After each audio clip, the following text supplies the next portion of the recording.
All right then, welcome back to the Foxhole. AfterShoX 034.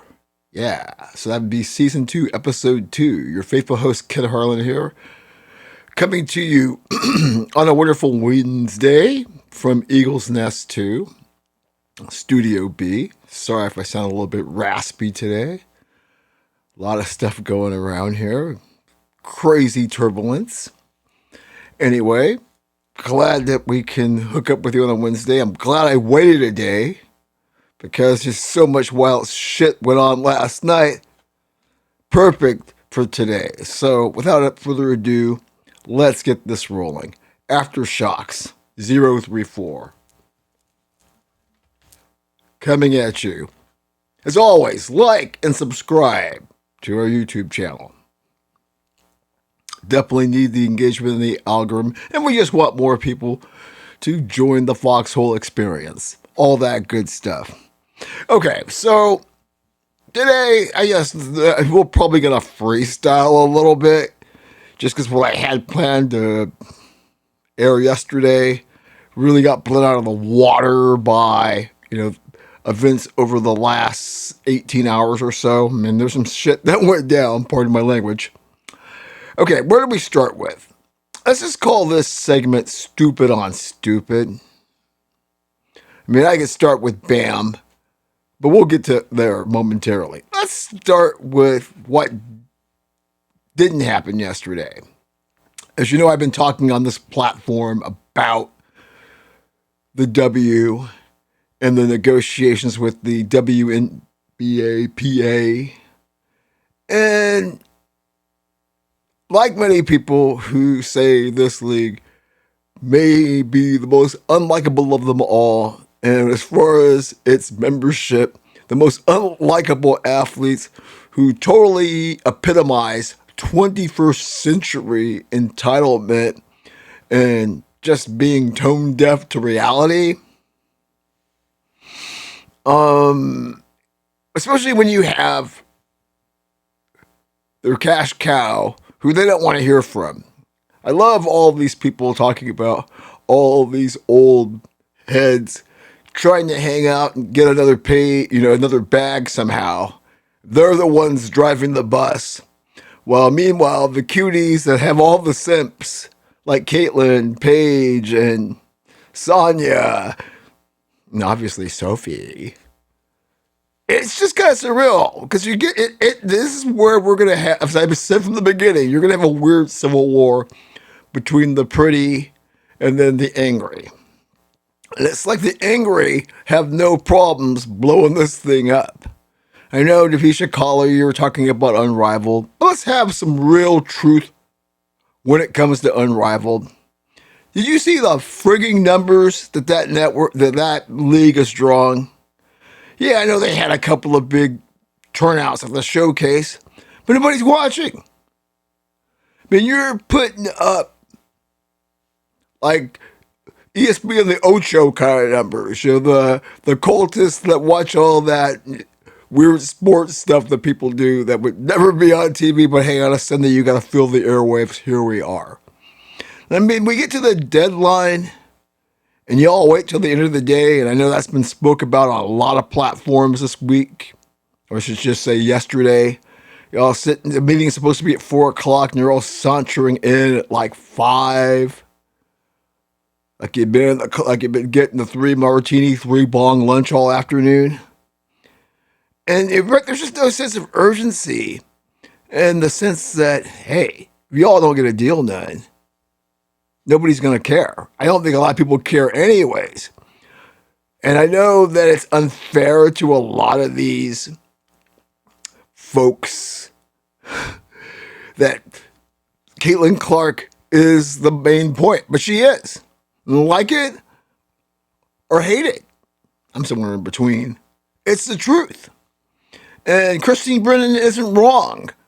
Why would you kill the momentum that Caitlin Clark's entrance in the league has allowed this league, which nobody cared about, from a numbers perspective? It's always lost money. This game of chicken, enough's enough. You came away with something. And if you continue to grow with Caitlyn and some of these other folks, you'll get more. Just like all you folks who are pissed off about NIL and all the benefits that these college kids are getting and want some retro stuff, you old heads that are dragging this thing down, get out of the way. It ain't fair, but when is life fair? And as I say, to move on, sometimes it's got to hurt a little bit. Jeez, man. I mean, it's just incredible when they talk all this shit trying to act tough. They never speak to never being self-sustaining or living off of a white girl that they all loathe. And this is black and white girls as well, but a certain ivory queen that they all loathe and almost want to muzzle. Okay, enough of this. Jalen Rose talking about salary cap and saying it's a residue of slavery. That the only leagues that have punitive salary caps are the leagues where African Americans dominate, and this is to hinder their growth as far as earning potential goes. I always say you should take away people's internet privileges. When you say stupid shit, you have no business, but because you've got a platform, especially someone like you who has lived a pretty privileged life, in spite of the things you may have that would have happened with your daddy who abandoned you, you would have to be iconic as part of the Fab Five, had a great career in the NBA, and you, at one point, were an okay NBA analyst. But when you say stupid shit like this, I mean, your credibility's out the window. Slavery, when someone like Peyton Pritchard makes $38 million a year. That's Peyton Pritchard, who's not a bad player, but come on.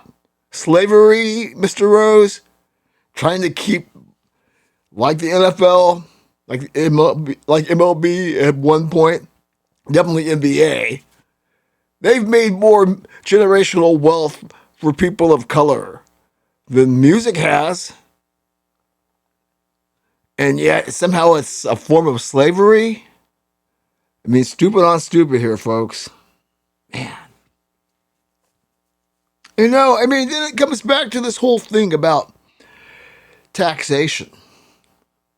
These states who are willing to trample on the rights of everybody else and squeeze us for everything we got.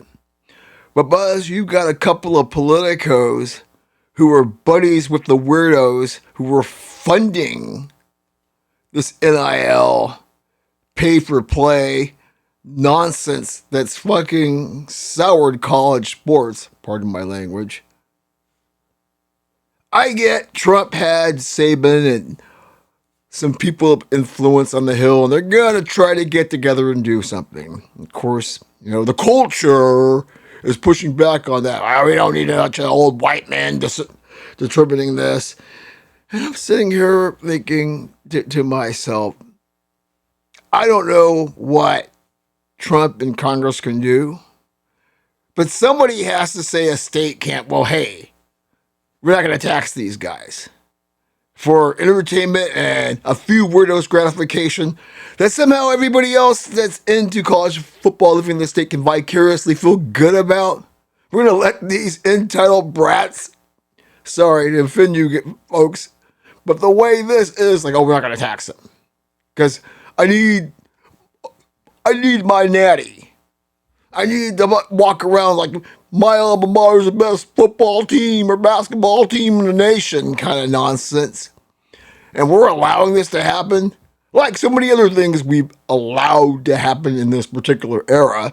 But this is just like stupid on stupid on stupid. Good grief. You know, I just think the internet missed, you know, these big trials lately where Zuckerberg and others have been put on trial because of the social media addiction and what it's done to the youths. I think they missed the mark. He should be put on trial for letting stupid out of the closet. Because before the internet and all these platforms, clearly these people kept this stupid shit that they spew on the internet platforms to themselves. Or maybe they didn't even have time to think about it because there was no space for them to come up with such nonsense. You feel me? As far as that goes. So you almost feel like Zuckerberg and the other tech moguls who have created this cesspool that we know is social media. And don't get me wrong. I mean, I have a platform. I get to sit here and react and retaliate back to this nonsense. But jeez. So we got somebody calling a salary cap in a league where people are making millions upon millions. And it's somehow supposed to be slavery. Well, I bet Nat Turner, wouldn't have rebelled if he had a chance to make a couple of million on the plantation and was living it up with hot blondies and sweet chocolate queens and chicas and whatever your persuasion may be, because you got it all making that kind of money. Man. More stupid on stupid. Okay.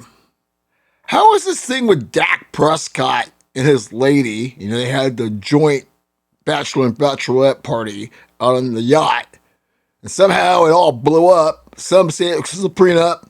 Some say it's because he can't keep his tallywhacker in his pants, which most of these guys can't because they don't have discipline.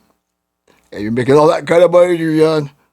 I'm not gonna come down on you, but you should have more discipline. I don't know what the case may be, but why do we know so much about it? Why is this news in a week where there's all kinds of wacky shit going on? That's all I'm saying in terms of stupid being stupid. Woo, man. All right, folks, we're off to the races. I'll think of some more stuff when we come back. See you momentarily.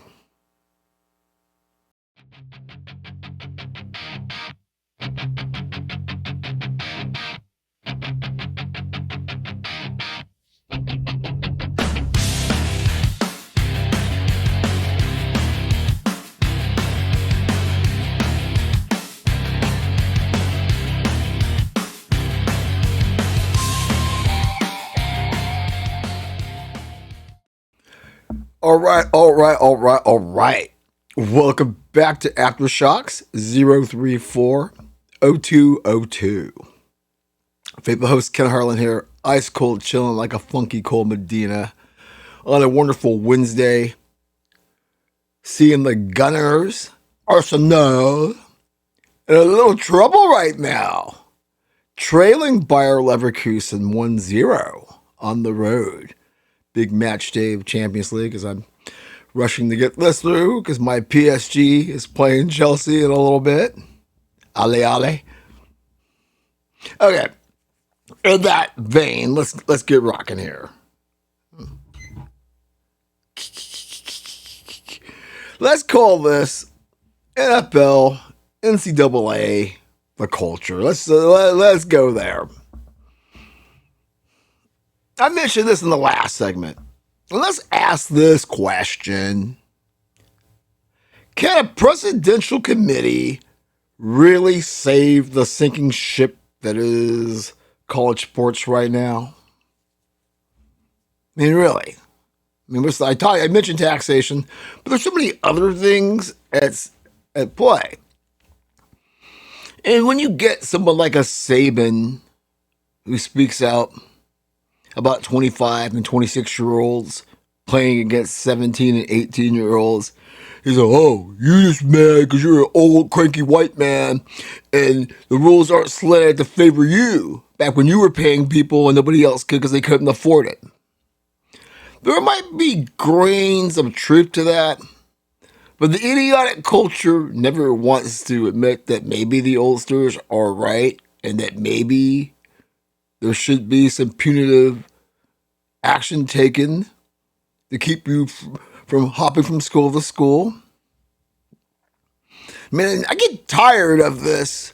Oh, gosh, you got to take care of these kids and you have to do all of this stuff.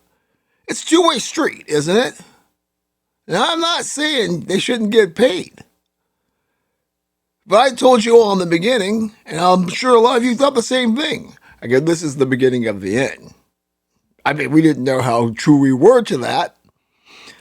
And as we've said all along, trying to put the genie back in the bottle when it's already been out disco dancing for the last 5 or 6 years, yeah, good luck with that.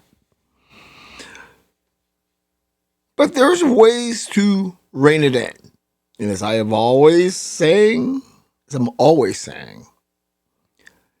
in order for us to get into a better place, there's going to be a little pain. And that's okay.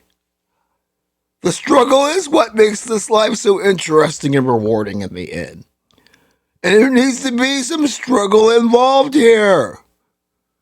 So if Trump, Urban Meyer, and Nick, and Coach K, and all these old heads, you can have youngsters represented at the table. I mean, right? I love when the culture pushes back. When someone like a Nick Saban says, it used to be about name, image, and likeness, and if you're a living Dunn, we're okay with you making buckets of money. But how did we go from there to like, gee, how, as Jason Whitlock says correctly, a bunch of weirdo rich groupies with way too much money that they don't know what to obviously do with could get involved and start throwing bags of money to build the program. So you could just basically show up with a couple of bags of money, like Mr. Furtada, and all of a sudden, I got a nationally contending program. Okay. And the culture is always interesting, and maybe the culture may have been onto something when it comes to Sharon Moore. I'm not sure what to think about this story. He went into a plea deal, and if you remember, Sharon Moore, the coach at Michigan who got fired, basically, you ain't good enough to fill Harbaugh's shoes. What's the quickest way to get your black ass out the door? Oh, I know, did I say that? But it's true. It's true. Didn't matter what color he is, could have been his white ass too, but he just happens to be an African American, so. And the way this is looking like he was treated. Now, homegirl comes out and talks about how she's a victim too, and she was afraid because there was all this hate. Blondie, as we like to say, British Petroleum. Nobody was coming against your scalp because the Wolverines under Moore were mid at best. If anything, they wanted you all gone and nobody gave a rat's ass about what you were doing. I don't think, like in some cases, I don't think they're like Daryl Hannah. They ain't coming at you like shaming you like Daryl Hannah or Ike Turner for bringing things down and what the crack you're melon. I mean, you know, give Coach JB, Jason Brown credit. He said, nah, man, this is far more weirder, and this isn't what you think it is. And I guarantee you, homie's not going to see the inside of the jail. Which looks like that's going to be the case. However, is he blackballed, though? He's not blackballed. Because he shouldn't have gotten a high-profile job like that in the first place. But hey, being in the Harbaugh tree does wonders. Because you have to ask yourself, how did Willie Taggart get so far? Read what you will into that. Not going by color or anything like that. Just going by, can you actually get the job done? And I can see him working his way back up as a coordinator, as I've said previously. I don't think he's completely blackballed. But no, never having a high-profile job like this. And this is one of the best jobs in the country that he should have never gotten, just based on what we know. You know, well thought of before all this nonsense, but, you know, when you're not disciplined and you can't keep your tallywhacker inside of your khakis, and you gotta F everything that moves. I mean, come on, y'all. But Black Pulp, I don't think so.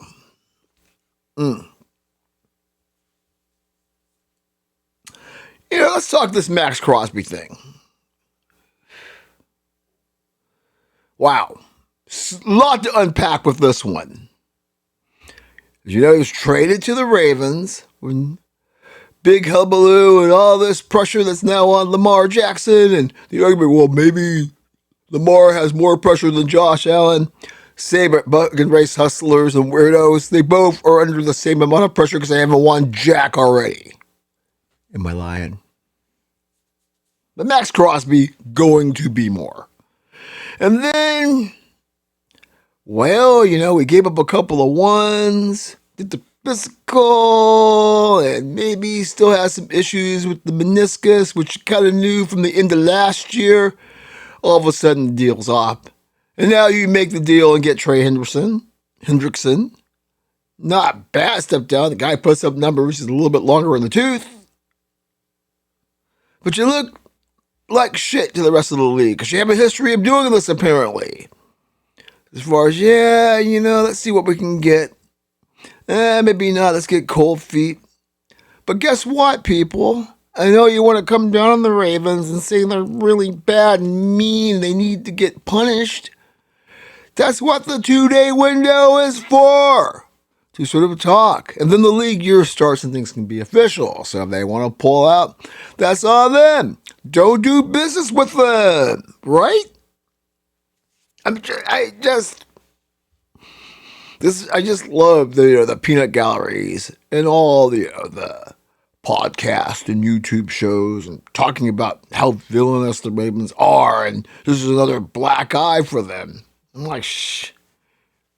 They get a serviceable player that's going to help their defense in spite of all the people who are exiting the building in this transition year for that franchise. By the way, Lamar restructured his deal so that can help the team get, more assets. A lot more folks doing that. Good for him as far as that's concerned. That said, when it comes to this move, I get it. And especially the draft capital, which all you couch GMs are always whining and crying about when a team squanders it. As we always say, you can't have it both ways. So yeah, I can't blame the Ravens. I think the weird situation with the Raiders that may have spent assets that they are earmarked knowing they were going to get rid of Max, and now they may have to do some weird shit with the cap and maybe ask for relief, which they shouldn't get because it wasn't official, if you ask me. Interesting stuff there. Can't wait to see how that plays out. The Cowboys say they're not interested. I don't know if my Commanders should give up a lot. I think if the Commanders get a decent deal, but it seems like the edge people they've picked up at more modest deals is how they're going to go about it. The NFL season has started, or the NFL offseason has truly started. Where else are we going here? Okay. With that said, deals will start being official today, I believe, because this is Wednesday, March 11th, as I'm recording this. Malik Willis lands in Miami. Tua. Lands in the Big Peach. Gonna be getting those lemon pepper wings. Say hi to Lou Williams when you get to Magic City. More on that in a minute. All kinds of moves. Interesting. The kid from Indianapolis, a receiver, staying there, making the big bag.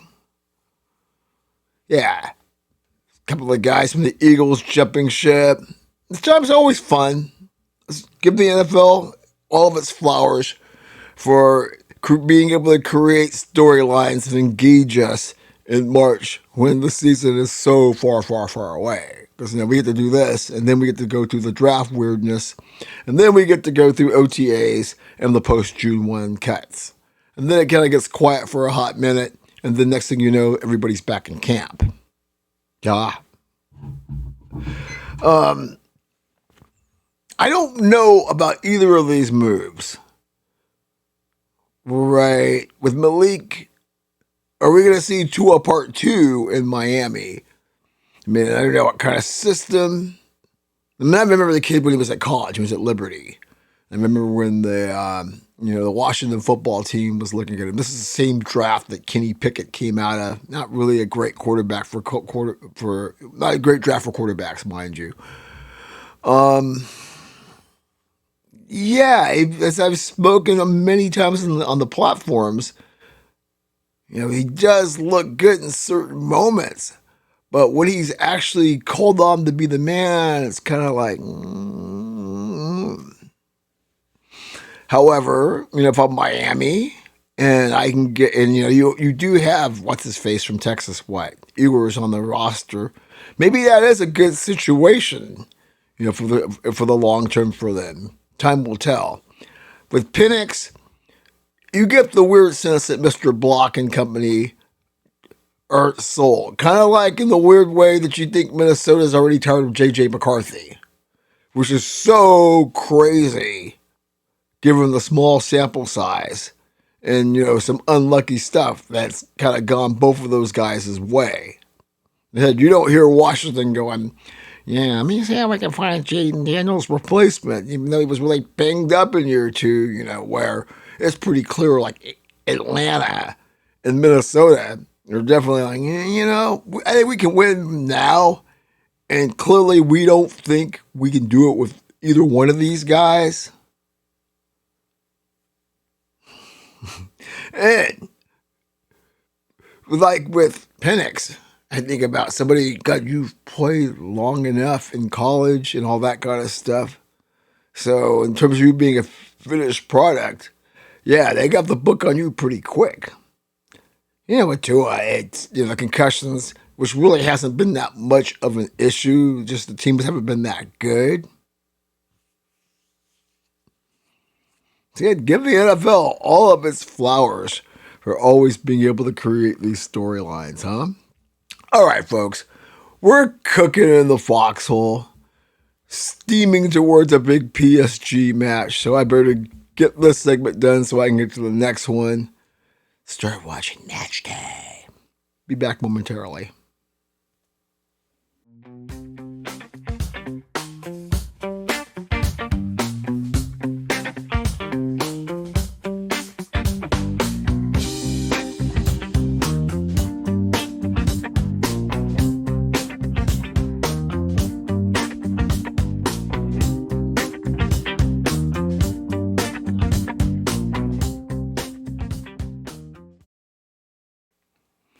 All right, welcome back to the Foxhole. AfterShoX 034 hashtag O2-02. Faithful host Ken Harlan here. Ice cold chilling like a funky cold Medina on a wonderful Wednesday. Kind of overcast on Wednesday for mid-March, although we're supposed to be getting into mid-70s next week here in the Willamette Valley. So I'm like, cool. I'm getting kind of pissed.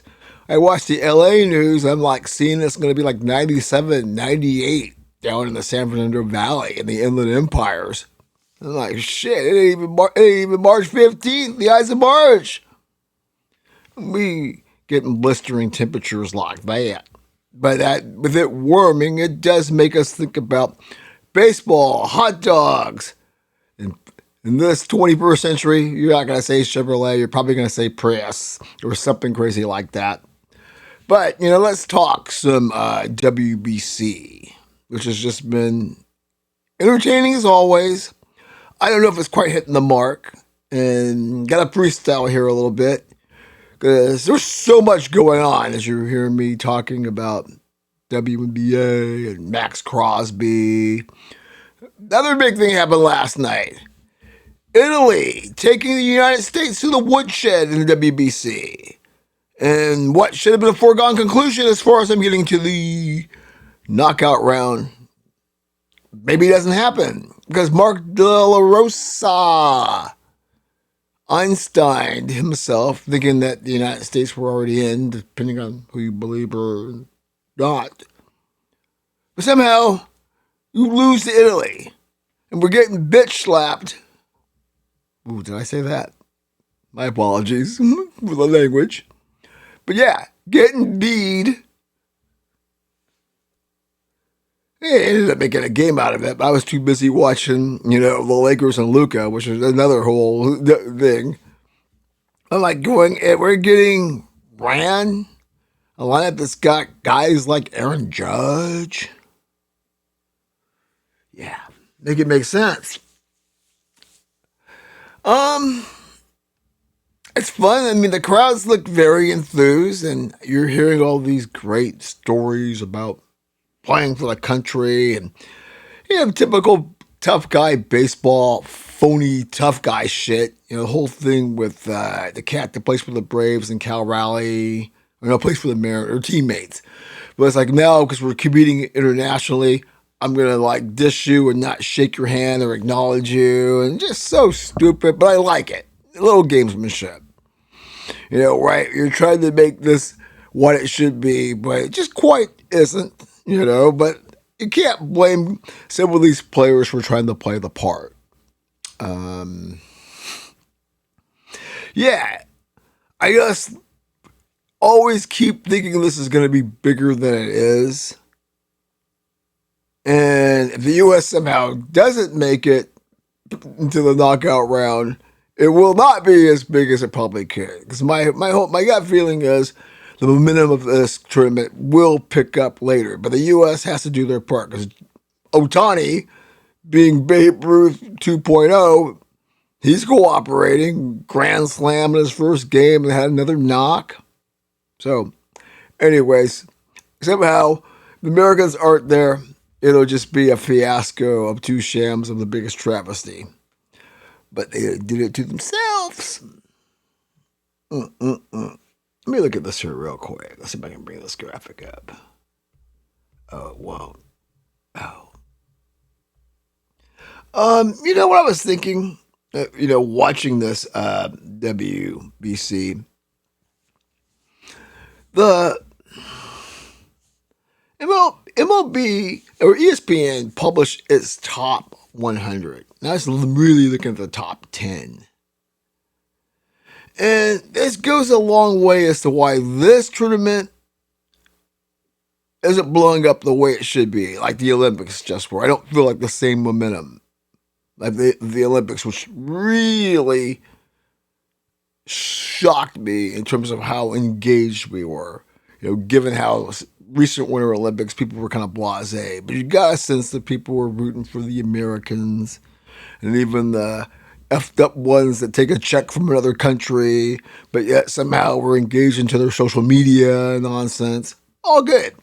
But you look at ESPN's top 100 and you're just like, okay, the Aaron Judges and Lindors. But, I thought, Bobby Witt Jr., good player, but does anybody really know who he is? And I find myself thinking that is one of MLB and baseball's biggest problems. It's still a popular game, and you'll see people in the arenas, and there's good streaming deals. But it's clearly fallen behind the NFL, which happened years ago. But I do feel that basketball has definitely taken over, even with all of its problems, in terms of creating a storyline and knowing, who the key players are. Maybe that's a dead heat. More pieces in baseball. But yeah, maybe not stick my foot in my mouth there. Maybe that is a dead heat. Because I think, there are a lot of folks, like you look at Houston or San Antonio, after like Wemby and KD and Sangoon, name somebody of those teams. And that's kind of the same thing with MLB. And I think both of those leagues are probably in a dead heat in terms of it kind of being a problem. Although the NBA and its global popularity, it's less of an issue as for MLB, which used to be the belle of the ball in American sports. And it's interesting too, because you look at the future, it looks bright. Now look at the Pirates, for example. You saw Skynes.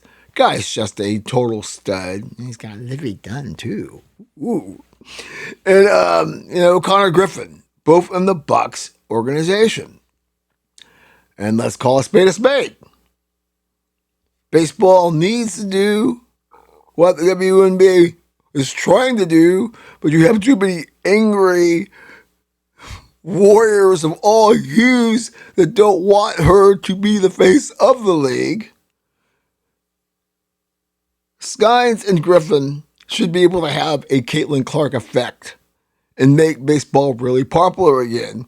I know woke ass ESPN and other folks don't necessarily want to put that kind of message out because they don't want to alienate the culture. But at some point, you gotta realize what you can do. If we're really gonna be shameless and we're only gonna be about the profit, then let's stop effing lying to ourselves. So in the NBA, I'm like going, okay, you don't have to push Joker and Luka down our throats. But why are you not hyping up Cooper Flag and his other teammate from Duke that, I always forget the kid's name, who plays for Charlotte. And Charlotte's just balling out, by the way.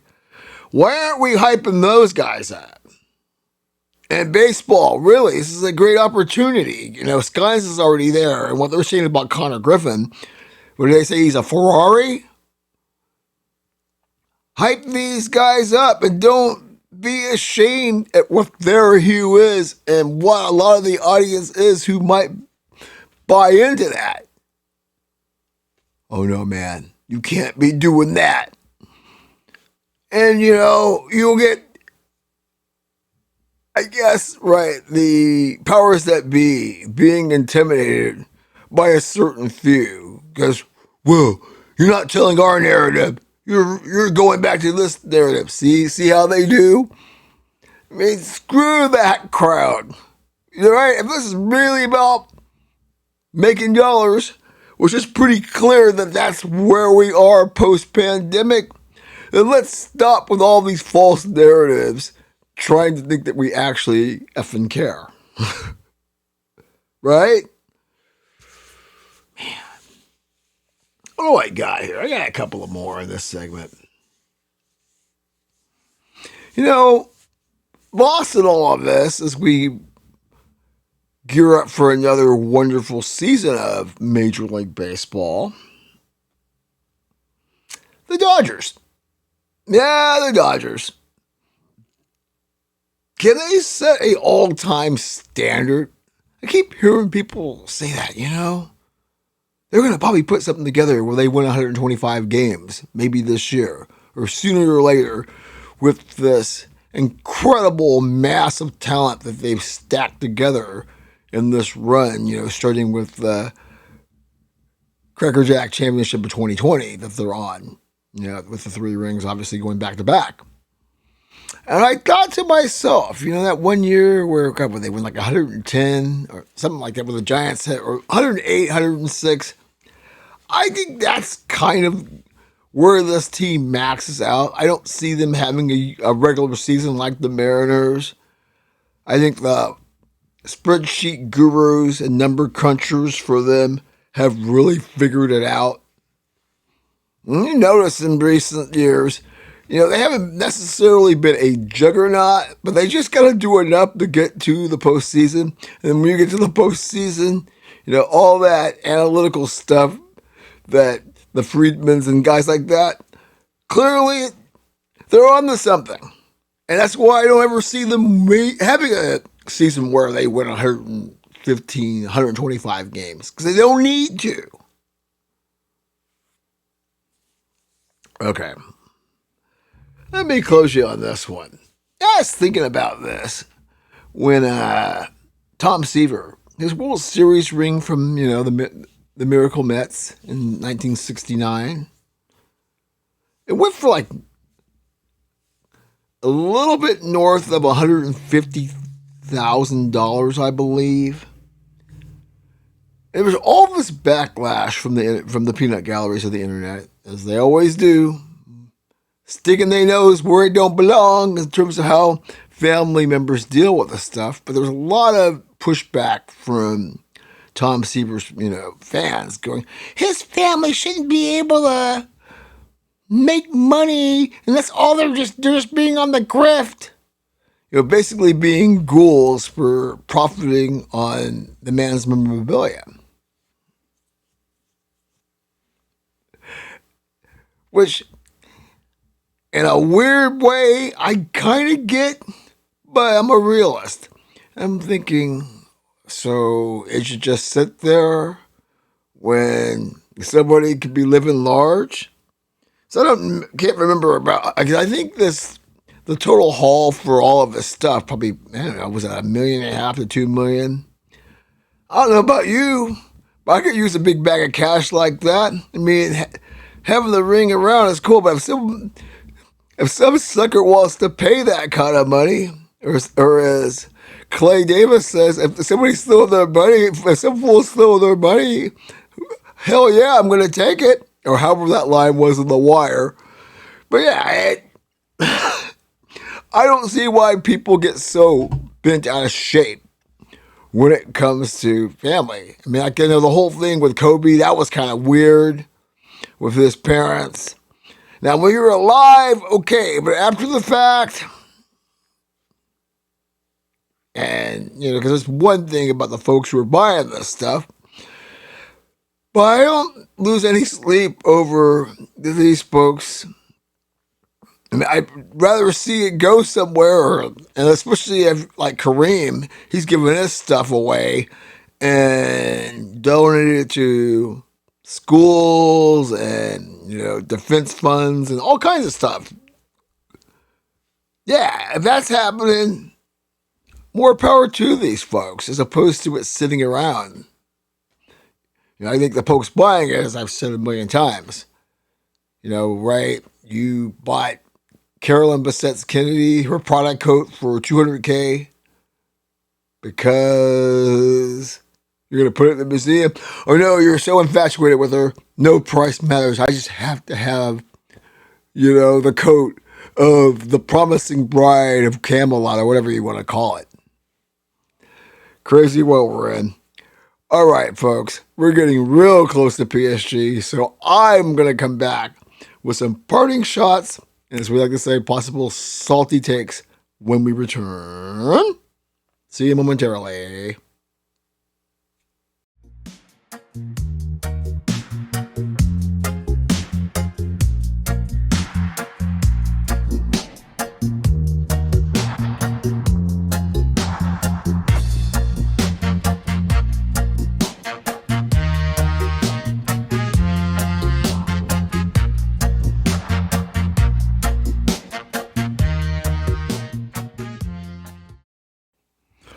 All right. Welcome back to the Foxhole. Faithful host Kid Harlan here. AfterShoX 034.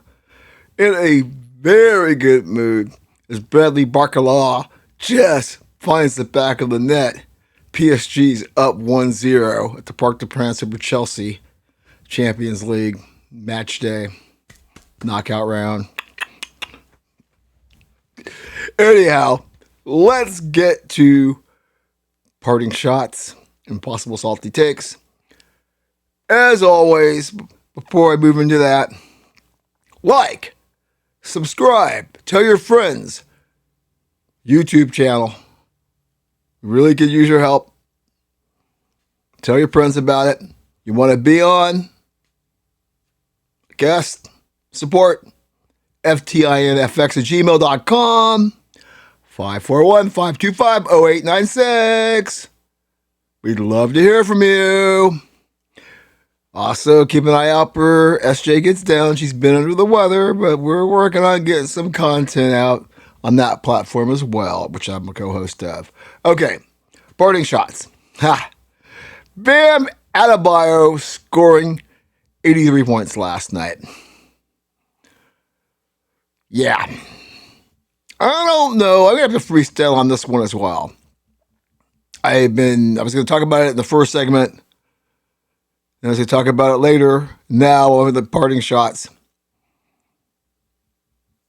Now, I had some positive things to say about the NBA a few minutes ago, but this is where, the NBA is cooked. I'm with the peanut galleries, which I usually aren't. At least the ones that say this was a travesty.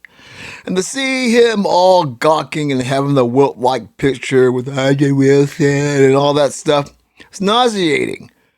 When you saw, he went to the free throw line not only 43 times, but you saw them people at the line trying to purposely miss free throws so he could get the rebound. You know, I said a lot to say when Kobe scored 60 in his last game, jacking shots up, and how shameless I thought that was. This eclipsed it by 100. And I'm with Robert Horry and others. You need to put an asterisk by this. Because if you don't pass, well, it doesn't matter who's in second, third, or fourth, fifth, or sixth. It's just another great game. But this isn't. And it's such an indictment of this modern NBA. We're like, oh my God, you know, this is such a great thing to celebrate. Nothing to celebrate here when you make the NBA like WWE, almost to the point of scripted. Like now, some other mofo is going to score 85 because, hey, y'all didn't do anything about it. You didn't look into the officials. You didn't reprimand the crew for putting a stop to it. And I agree with folks. For a Miami team that's led by the Godfather that gave the edge to the Showtime Lakers, and obviously the rough and tumble Knicks when he was there, that you're down with this. And Coach Spoelstra, who I have nothing but the highest respect for, I lost so much of it last night. I mean, you, to me, a lot of people who have always been in your corner, yeah, turned some people off last night with this. There's way more to unpack and analyze, and maybe we're overreacting, but I think it's going to get worse. We'll have to see how this plays out in the next day or two, and we'll really dig into this a little bit more on Fox Trying in a Foxhole. What is that going to be? I think episode 305 coming up. Yeah, it's absolutely shameless. Speaking of, okay, folks, what's going to happen now? I'm going to have the corner man on either tomorrow or, yeah, we're going to have another dose of AfterShoX this week, a double dose. But in the meanwhile, I'll just whet everybody's appetite with Jordan didn't win in Phoenix on Sunday. Ryan Blaney did. And Ryan Blaney has his own suitcases that he brings to the table. But now, the culture that said Jordan's about to become the face of NASCAR, are they going to care now that Ryan Blaney's streak abruptly comes to an end? But I don't want to get too deep on that because we're going to speak with the corner man about motorsports here pretty quick. Looking forward to that. Let's pick up a local one here. Something that I've been talking to a friend of the show, Alec Ford, about. As, you know, the Ducks men's and women's teams wrapped up what was pretty disappointing seasons for them. And the question is the Oregon way laudable, or are they spending money for the sake of it and getting left behind? Because let's make it clear, and I keep bringing this up. If you were going to go all in with facilities and paying the people what they deserve, I guess, or not, then why is it that, well, we don't like to go make a big splash with coaches. We're willing to take a little mediocrity because we don't do knee-jerk reactions, even though that's what happened with Mark Helfrich. But even that was, you know, like pulling teeth to when you actually pulled the gun. And we know Ernie Kent and Judy Runge, I think her name was. That's because they got in trouble. But otherwise, they don't really like the fire coaches here. It's kind of like the college version of the Steelers, you know, if possible. And like I said, ooh, boy, that was scary. It's been the PSG match. Yeah, it is laudable. But in this day and age, laudable doesn't get you natties. And if you are going all in, obviously the desire to win natties, men or women, then why aren't you doing it? It just seems to me like you've got 90%, but the key 10% you're kind of waffling on. And I don't know, up the road here, this whole thing that some of the folks in the Beaver Nation are saying that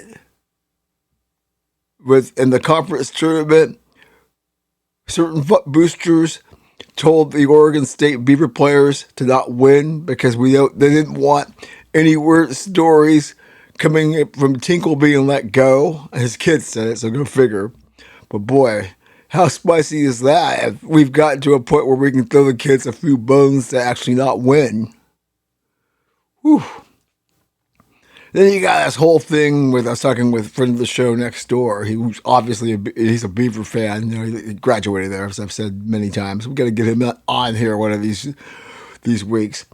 We were talking about the Brian Paddock case, which it just is crazy because you know that happened in like 2006, and how it ends up being a mistrial after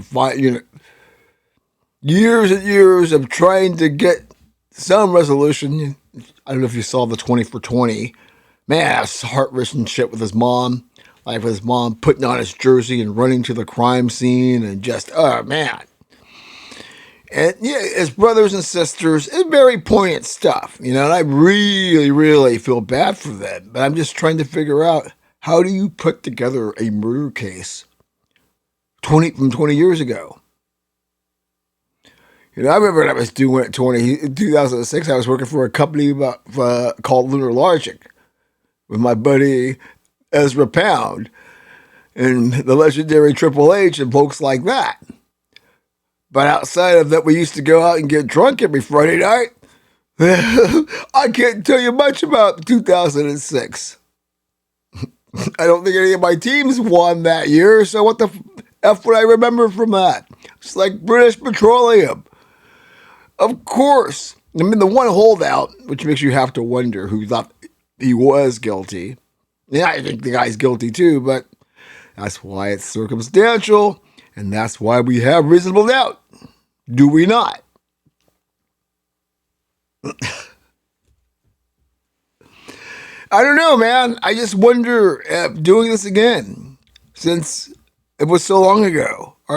The harsh truth is, as much as his family deserves justice and needs justice, I don't think it's happening. And that's a sad story, but 20 years ago, man, you're really reaching hardcore to make something happen there. You know, a lot of these things that go back years, especially with, you know, some of these brutal, you know, cases that involve civil rights violations that were racially motivated, and trying to go back and corroborate stuff, man, without really concrete evidence.